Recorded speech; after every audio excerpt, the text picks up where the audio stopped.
Əsla sənin balını bu bədbəxt eləmək istəyirlər, biləsən.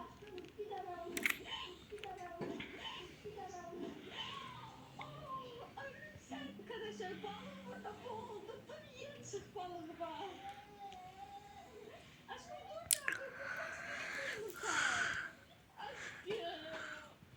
Aa bebe.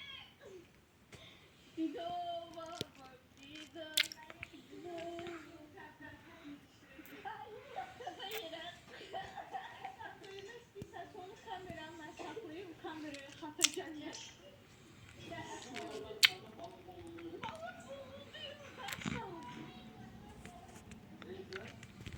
Arkadaşlar uzun sözün kısası ve Azerbaycancası Əslat yıkıldı.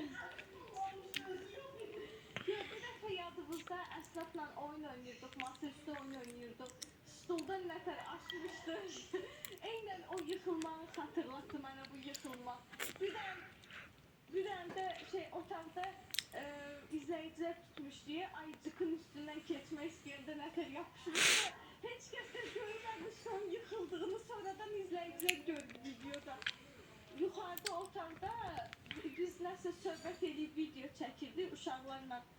Ayağım ilişmişdi kuklaya, yapışmışdı yere, ayaqlarım qalxmışdı göyə, səsim çıxmamışdı. O şeyi yıkılmağını tapan varsa ne olur editləsin, Əslata göstərim də, bilmirəm hansı videodaydı.